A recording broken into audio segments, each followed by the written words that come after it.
오늘은 마음이 청결한 자의 복이라는 제목으로 같이 말씀을 나누겠습니다. 이스라엘 백성이 미디안 사람들의 압제로 고통을 받을 때였습니다. 농사를 지어놓으면 미디안 사람들이 쳐들어와서 모든 양식을 다 빼앗아 가버리니까 이스라엘 백성들이 살 방법이 없었습니다. 그래서 그동안 하나님 앞에 제대로 믿음으로 살지 못했던 그들이 하나님의 도우심을 구하며 그들을 살려달라고 하나님께 부르짖게 되었는데, 하나님께서 부르짖는 이스라엘 백성들을 구하기 위해서 한 사람을 선택하셨습니다. 기드온이죠. 그런데 여호와의 사자가 기드온에게 나타나서 하나님 너를 통해서 이스라엘 백성들을 구원하려고 하신다고 하니까 기드온이 하는 말이, 나의 집은 므낫세 중에 극히 약하고 나는 내 아버지 집에서 가장 작은 자입니다. 힘없고 초라한 나는 그 일을 감당할 만한 사람이 되지를 못합니다 하면서 꽁무니를 뺐습니다. 여호와께서 반드시 너와 함께해서 미디안을 물리치도록 해주겠다고 하셨지만 그래도 믿지를 못하고 하나님께서 자신과 함께 해주시는 표징을 달라고 요구했습니다. 이에 여호와의 사자가 기드온에게 고기와 그리고 발효되지 않는 밀가루로 만든 빵을 가져오게 하셔서 그 가져온 예물을 큰 바위 위에 올려놨는데 여호와의 사자가 지팡이로 그 끝을 내미니까 그곳에서 불이 나와서 갑자기 그 모든 예물을 활활 불살라 태워버렸습니다. 그제야 기드온이 깜짝 놀라서 말합니다. 슬프도소이다. 주 여호와여, 내가 여호와의 사자를 대면하여 보았나이다. 기드온이 여호와의 사자가 보여준 그 표징을 보고 왜 슬퍼했겠습니까? 표징을 보니까 자기 앞에 이야기한 그분이 하나님의 사자가 틀림없는데 그도 알고 있기를 하나님의 얼굴을 본 사람은 살 수가 없기 때문에 그렇습니다. 출애굽기 33장 20절에 보면 또 이르시되 내가 네 얼굴을 보지 못하리니 나를 보고 살 자가 없음이니라 했습니다. 그런데 하나님은 두려워하는 기드온에게 말씀을 하십니다. 사사기 6장 23절에 보면 너는 안심하라. 두려워하지 말라. 죽지 아니하리라. 그렇게 하셨어요.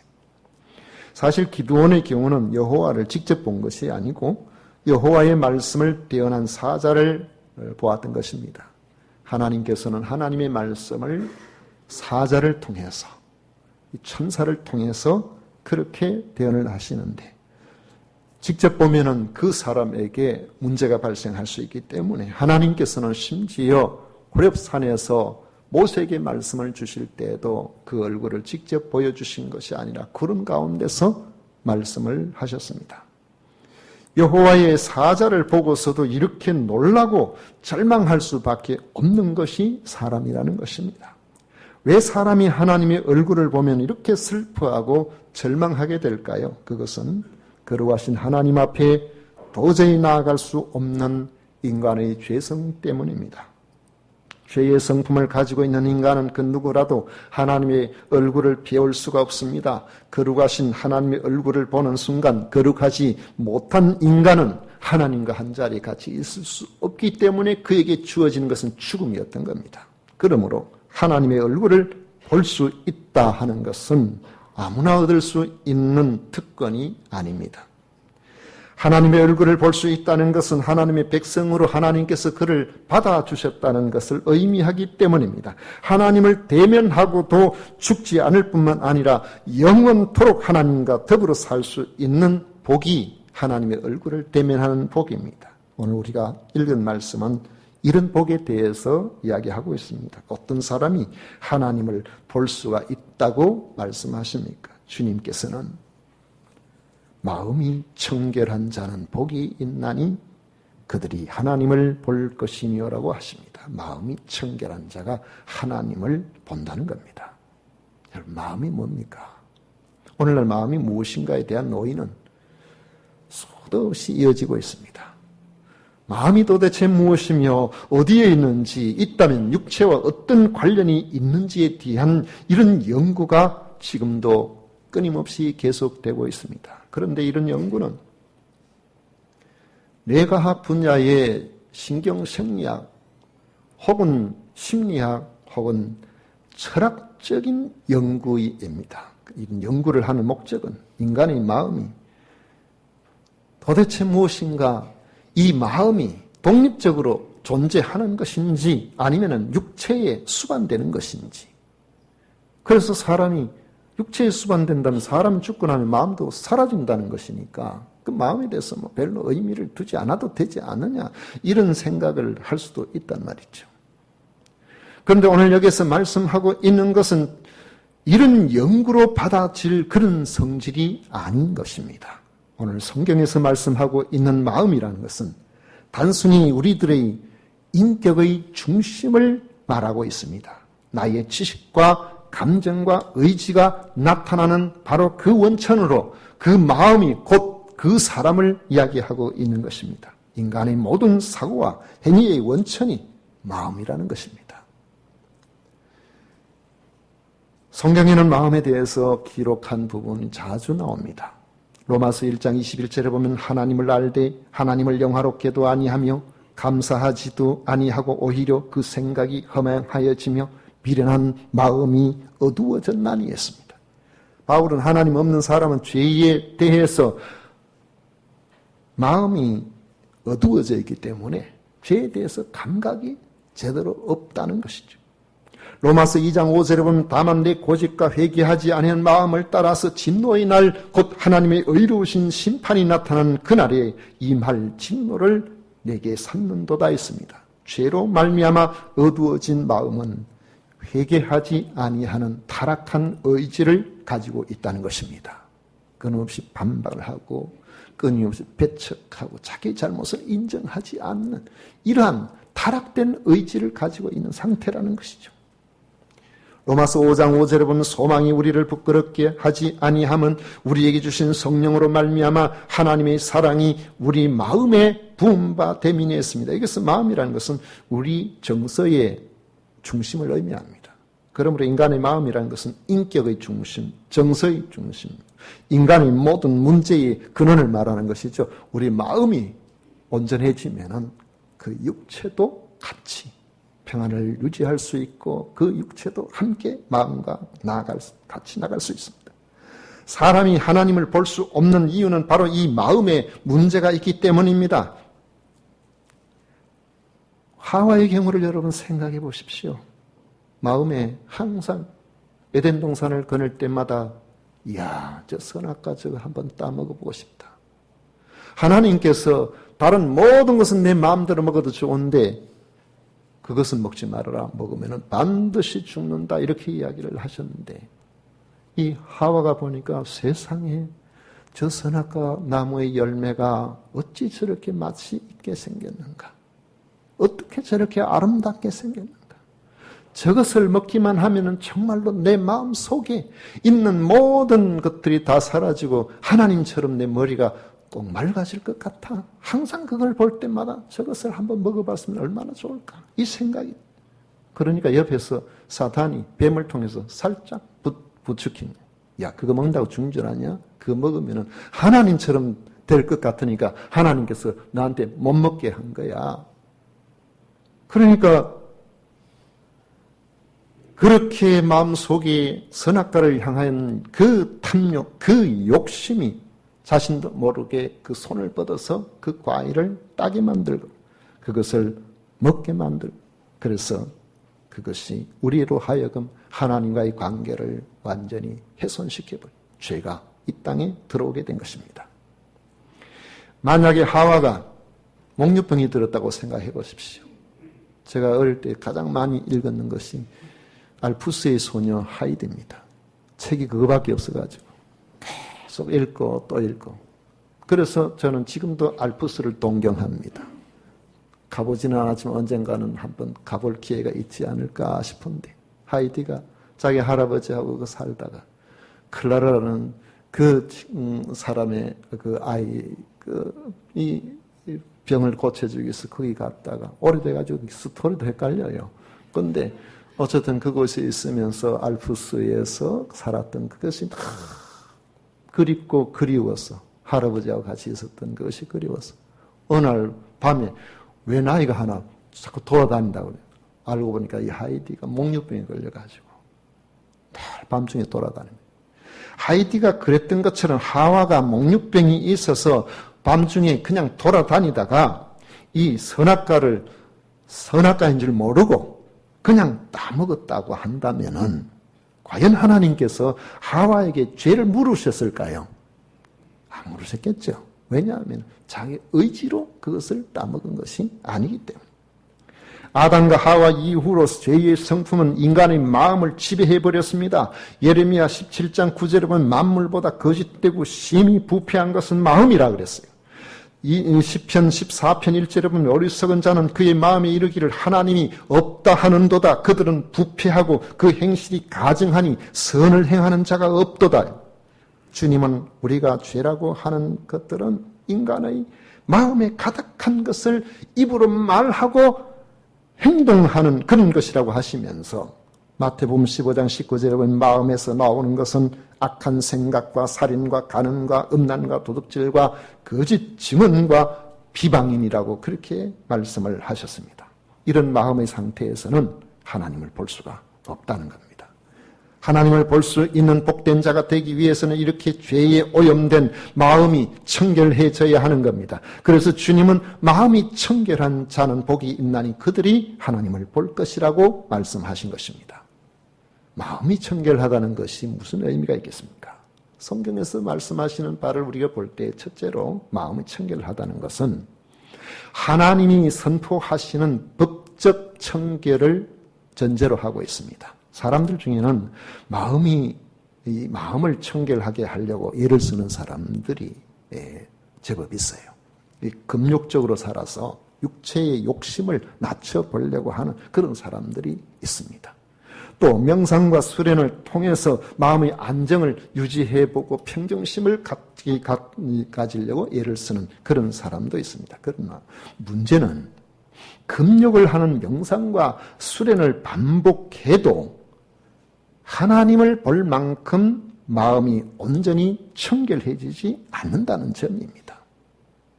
제가 아는 어떤 사람은 이 명상을 참 좋아하는 분이에요. 그래서 늘 명상 이야기를 하기를 좋아하고 명상했을 때에 받은 은혜를 이야기하고 늘 그렇게 하는데 그 명상을 그분은 그냥 평생 했으면 좋겠어요. 왜냐하면 명상 안 하고 이야기할 때는 얼마나 독선적인지 다른 사람 마음에 상처 주는 말을 많이 하는지 그래야 사람들이 안 좋아하더라고요. 여러분 사람이 그런 겁니다. 명상할 때 그때 좋다고 했지만은 그 자신이 하나님 보시기에 청결한 사람이 과연 되었느냐 그것은 우리가 장담할 수가 없는 거죠. 우리는 근본적으로 죄의 성품을 가지고 태어났기 때문에 그렇습니다. 언제든지 우리 속에 꿈틀꿈틀 솟아 올라오는 것이 항상 우리에게 있는 것입니다. 성경은 이런 인생을 허물과 죄로 죽었다라고 에베소서 2장 1절에 말씀하고 있습니다. 죽은 자가 할 수 있는 것이 뭐가 있겠습니까? 영적으로 우리는 그런 존재라는 것입니다. 그런 점에서 우리는 하나님을 볼 수 있을 만큼 스스로 마음을 청결하게 하는 것이 불가능한 존재입니다. 하나님은 이런 절망적인 인생의 상태를 아시기 때문에 마음을 청결하게 하는 것을 전적으로 우리의 노력에 맡겨두시지 않으셨습니다. 하나님은 먼저 죄 없는 예수 그리스도의 십자가 대속의 죽음을 통해서 살려주실 길을 만들어 놓으시고 믿음의 방법을 통해서 믿기만 하면 죄와 허물로 죽었던 사람의 죄와 허물을 없는 것으로 여겨주겠다고 법적으로 선포를 하셨습니다.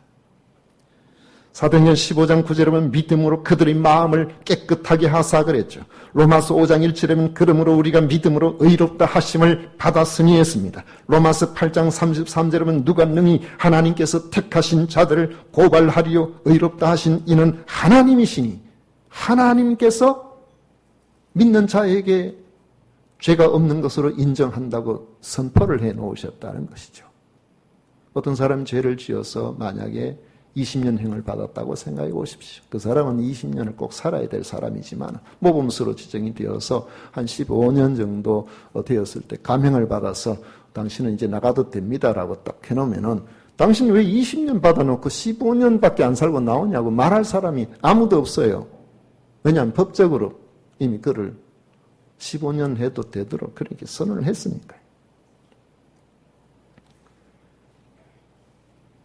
그리고는 믿는 사람들에게 하나님의 영이신 성령을 마음속에 부어주셔서 실질적이고 구체적으로 죄를 미워하여 그 마음속에서 그 죄가 멀어질 수 있도록 해주시는 겁니다. 그래서 성령님은 우리의 마음에 들어오셔서 우리가 무엇을 해야 하며 무엇을 하면 안 되는지를 가르쳐 주기 시작하십니다. 이때 성령이 가르쳐 주심에 순종하는 생활을 하게 되면은 우리는 청결한 마음이 되어지는 것입니다. 청결한 마음은 우리 청결한 생활을 하도록 그렇게 이끌어 줍니다. 우리가 예수님에 대한 믿음을 가지면 하나님께서 의롭다고 선포해 주신다고 했죠. 그러면 성령께서 우리의 마음을 주장하기 시작하시는데 그때 성령의 음성에 귀를 기울이면 옳고 그름에 대한 예민한 분별력이 생기기 시작합니다. 다른 사람은 다 죄가 아니라고 해도 다들 그렇게 산다고 해도 하나님의 성령께서 우리 마음속에 너는 그리스도인이 아니냐, 너는 나의 사람이 아니냐, 다가 아니라고 해도 너는 그렇게 하면 안 된다. 여러분, 하나님께서 성령 가운데서 우리에게 보여주시는 그런 영적 예민함이 있다는 것입니다. 문제는 이런 분별력이 생기게 되면 그와 동시에 나타나는 것이 갈등입니다. 적당하게 되는 대로 살아가면 편한데 전에는 무슨 일을 하든 남이 안 보면 되고 시간이 지나면 잊어버리게 되고 그렇게 할 수 있는데 성령께서 분별력을 주시면은 순종하지 않는 이상 끊임없이 이 내면의 갈등을 우리가 벗어나지 못하게 되어 있는 겁니다. 바로 우리 연약한 육체 때문에 여전히 육체는 세상의 욕심을 따르기를 원하는데 성령께서는 그렇게 살면 하나님께서 기뻐하시지 않는다고 자꾸 알려주시기 때문에 거기서 오는 갈등이죠. 그러므로 육체의 욕심을 따르지 않고 성령의 음성에 순종하면 그때부터 사람의 내면과 행동에 청결이 오게 되는 것입니다. 성령에 순종하는 사람은 진실하게 살 수밖에 없고 무엇이나 순수한 동기를 가지게 될 수밖에 없는 것입니다. 그의 마음과 바깥으로 드러나는 행동에 일관성이 있게 되어집니다. 언제나 하나님의 거룩한 빛이 그 마음을 비추기 때문에 숨긴 것이 있으면은 괴로워서 견디지를 못합니다. 이처럼 마음이 청결한 사람은 그의 삶이 청결이 따라오도록 그렇게 되어 있다는 것이죠. 그래서 우리가 예수님을 믿는다고 하면서도 온갖 추하고 더럽고 사회적인 악과 다른 사람을 고통스럽게 만들고 절망하게 만들고 남을 속여서 힘들게 했다면 과연 그 속에 믿는 믿음이 진실한 믿음인지 의심해 봐야 돼요. 그게 괴롭지 않다면 그 수상한 사람이에요. 겉으로는 그가 교회의 직분을 가지고 있을는지는 몰라도 정말로 하나님의 사람인지는 우리는 알 수가 없는 것입니다. 한 가지 더 생각해 보면 청결한 마음이라면 그것은 바로 주님을 향한 일편단심 믿음을 지키는 것을 의미합니다. 청결한 마음이라는 것은 단순히 백지와 같이 때묻지 않은 마음을 의미하는 것이 아닙니다. 이 백지가 좋은 점도 있지만 시간이 가면 색이 바래지고 때가 묻을 가능성이 항상 있습니다. 옷을 자주 빨지 않아도 되려면 여러분이 흰 옷 입으면 안 돼요. 검은 옷도 뭐가 잘 묻어요. 제가 좋아하는 회색 옷을 입으면 됩니다.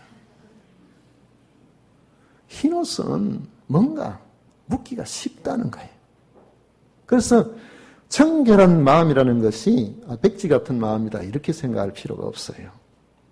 또 이 백지를 비닐로 코팅을 해놓으면 더러운 게 묻으면 물걸레로 싹 닦아버리면 되잖아요.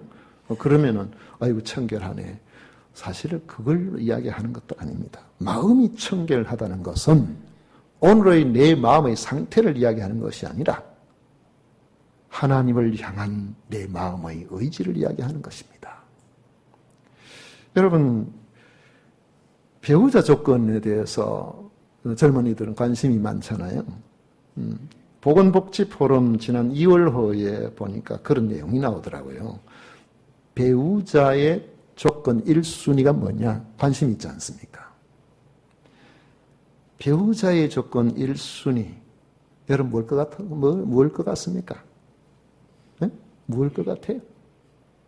아이고, 자신 없지요. 옛날에는 배우자 같으면은요,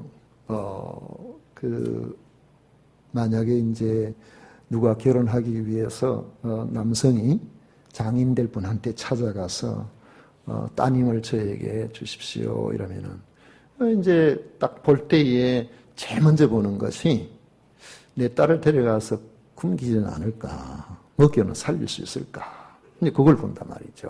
옛날엔 주로 그랬잖아요. 그 당시 같으면은 지금 아마 조금 한 60 좀 넘는 그런 분들을 같으면은 장가 못 갈 사람 많을 거예요. 요즘 같았어요. 그러니 큰 소리 뻥 뭉치지 않습니까? 가서 따님 주십시오. 제가 절대로 어떤 일을 해서라도 굶기지 않겠습니다. 그 목소리 높은 거 보고 그걸 안심하고 딸 준. 결국에는 먹여 살린다는 문제니까 경제력 문제 같겠네요.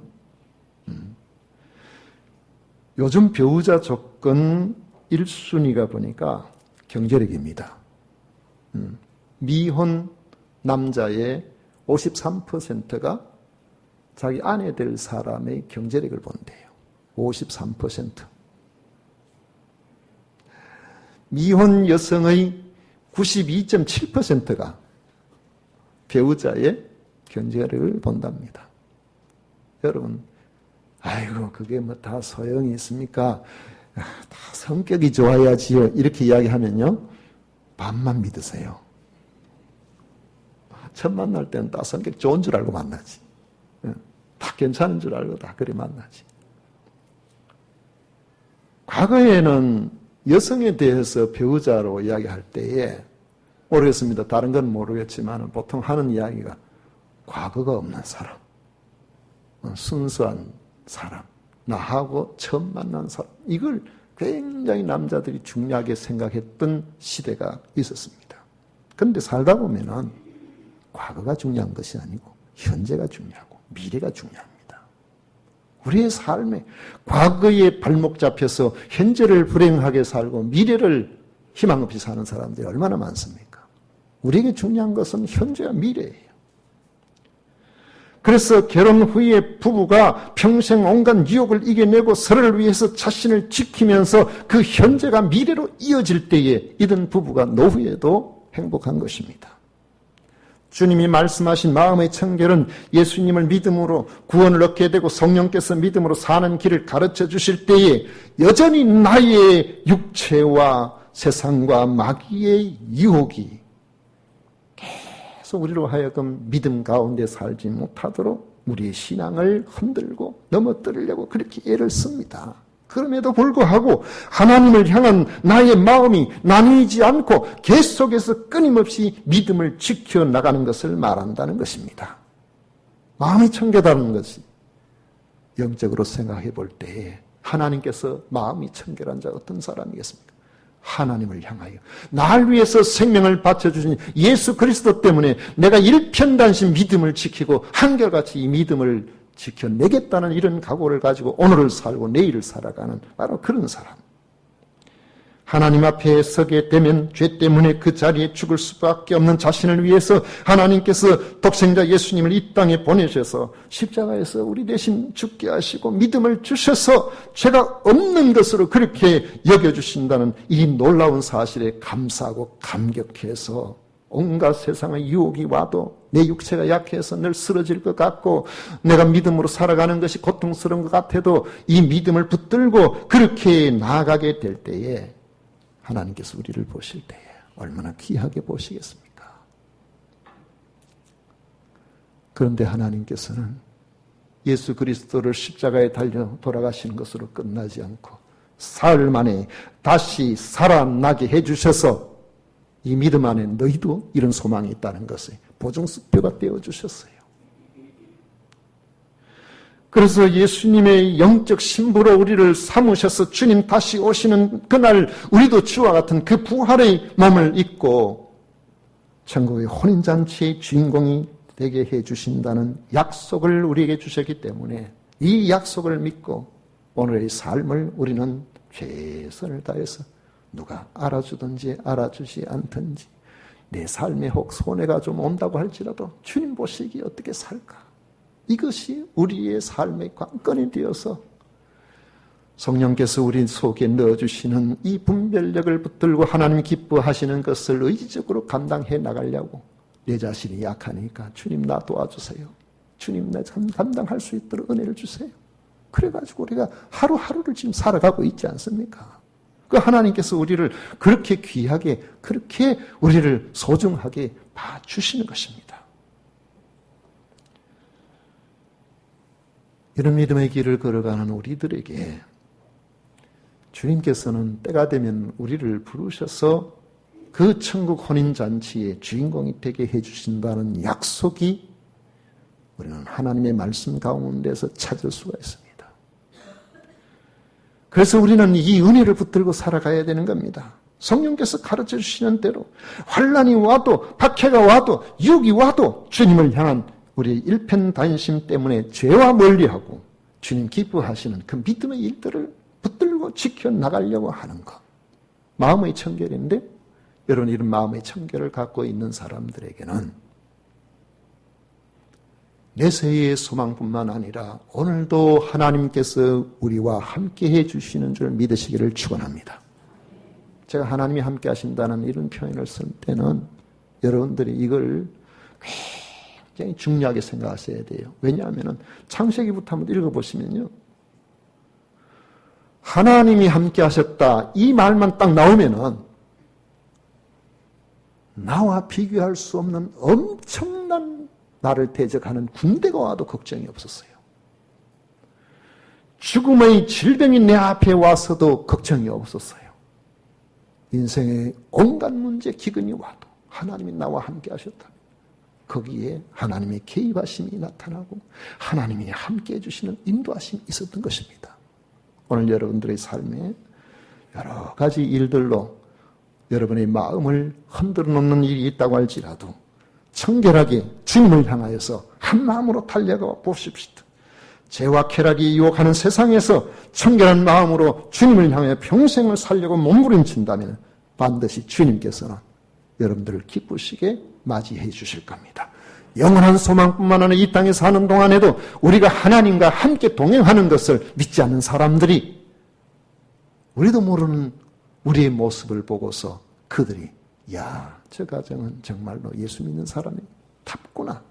예수 믿는 사람은 그 삶의 모습에서도 우리가 다른 것이 있구나. 우리의 삶의 모든 부분들이 그들에게 간증거리가 될 것입니다. 이런 은혜가 우리 모두에게 함께 하시기를 축복합니다.